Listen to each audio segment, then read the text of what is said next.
एक तरीके का अब इसमें ड्रामा दिखने लग गया है। 22 तारीख का वो समारोह है और विपक्ष यहाँ फूफा बना बैठा है।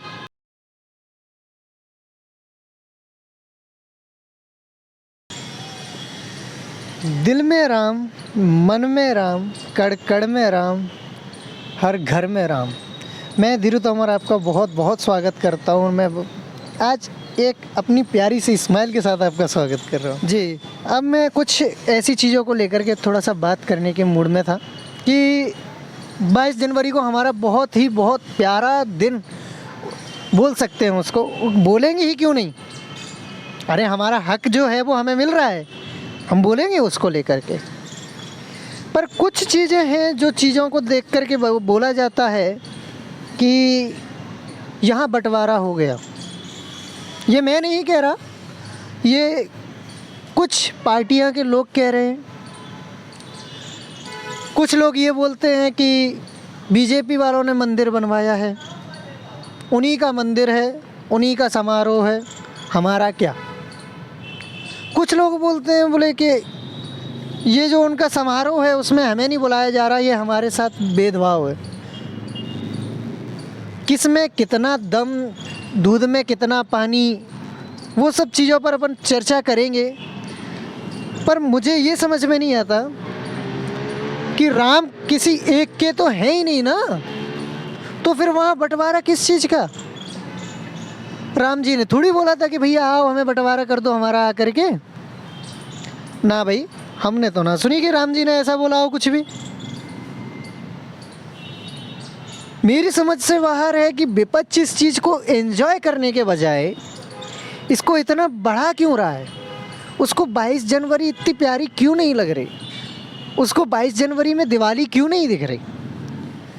मोदी जी ने बोला है कि 22 जनवरी को दिवाली मनानी है, घर घर में दीपक जलने हैं, 5 दीपक तो कम से कम जलाने ही है हर व्यक्ति को अपने घर पर। तो फिर विपक्ष को उसमें क्या प्रॉब्लम है। ऐसी क्या विपक्ष के अंदर ऐसी क्या भावना उत्पन्न हो चुकी है कि वो उस राम मंदिर के उसको सेलिब्रेशन को सेलिब्रेट ही नहीं कर रहा। अरे भाई, वो हमारा अब इतना बड़ा त्यौहार है कि भाई उसके लिए लोगों ने अपना प्राण तक दान कर दिया, वो चीज़ मिल रही है।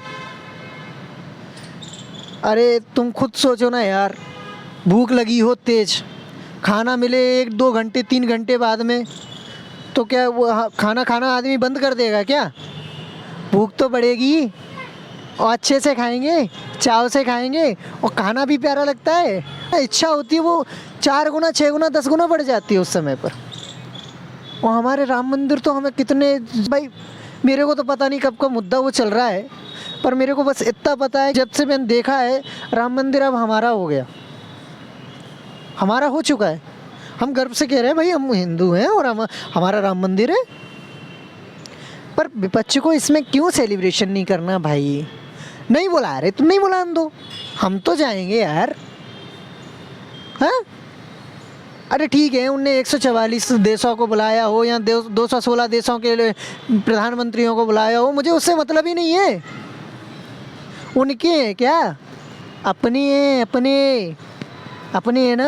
अपन चलो वहाँ पे जाओ, 22 जनवरी को जाकर के भगवान के दर्शन करो, उनको बोलो महाराज अब आप आ चुके हो, अब आप ही संभालो देश को, प्रदेश को, शहर को, गांव को, उन्नति कराओ। अरे प्रभु के हाथ में सब कुछ है और प्रभु के लिए आप लोग ऐसा कर रहे हैं।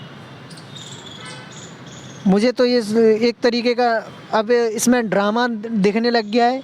जैसे शादियों में होता है, फूफा रूठ जाता है किसी भी बात को लेकर के, उसकी पूछताछ हो रही है तब भी रूठ जाएगा। पूछताछ नहीं हो रही है तो वो रूठेगा ही रूठेगा, भाई फूफा है। तो इसी तरीके से विपक्ष भी फूफा बन गया है उठा करके और रूठ कर बैठा हो गया है।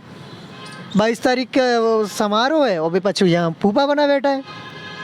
अरे भाई घर से निकलो, प्रभु का इतना अच्छा वो दिन है उसको सेलिब्रेट करो, वहाँ जाओ दर्शन करो। अरे मैं तो ये बोलता हूँ कि एक तरीके का ना ये इतनी एक्साइटमेंट उसको लेकर के बढ़ रही है ना लोगों के अंदर, और इतनी ऊर्जा आ रही है ना कि हाँ राम मंदिर चलना है चलना है चलना है।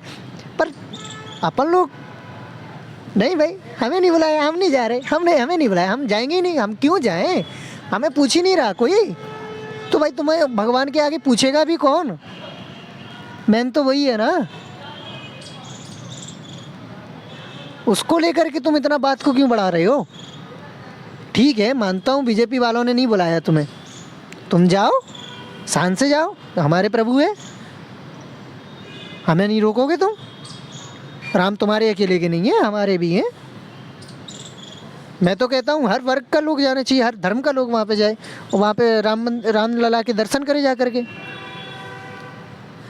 अरे भाई, प्रभु के दर्शन करने में कैसी शर्म, कैसा तुम्हें वो इनविटेशन चाहिए भाई कि तुम वहाँ जा कर के वो भगवान जी बोलेंगे कि फलाने सिंह हमारे यहाँ नहीं है, फलाने सिंह का इनविटेशन है, तो आप अपने सह परिवार आप हमारे यहाँ पे आमंत्रित हैं, ये बोला जाएगा क्या? आपकी औकात क्या है? आप उनके आगे वो आप सोच रहे हो कि हमारे राम मंदिर के लिए हमें नहीं बुलाया जा रहा, तो राम जी के आगे आपकी औकात क्या है कि आप सोचो कि राम जी के तो सभी बच्चे हैं, 144 करोड़ की जनसंख्या है भारत में, वो सभी उन्हीं के बच्चे हैं।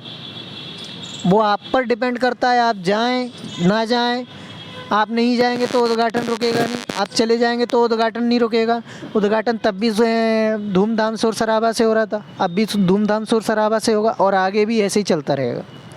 हाँ, ये मानता हूँ कि उस समय पर भीड़ बहुत ज़्यादा होने वाली है, क्योंकि एक क्रेज़ आ चुका है युवाओं में। युवाओं के साथ साथ में बुजुर्ग तो पहले से ही तीर्थ यात्रा करते थे, पर इस समय पर युवाओं में इतना क्रेज आ चुका है कि भाई राम मंदिर, जिन्होंने कभी भी राम जी के बारे में सोचा नहीं था, पर वो आज राम मंदिर को देखने के उसमें उत्सुक हैं। वो इतना उत्साह उनके अंदर दिख रहा है मेरे को, और मैं देखता जा रहा हूँ कि वो उस चीज़ को लेकर के वो एनर्जी दिखाते रहते हैं भगवान को हमेशा। अब तो मंदिरों पे भीड़ दिखने लग गई है, पहले इतना नहीं था, अब मंदिरों पे भीड़ दिखती है।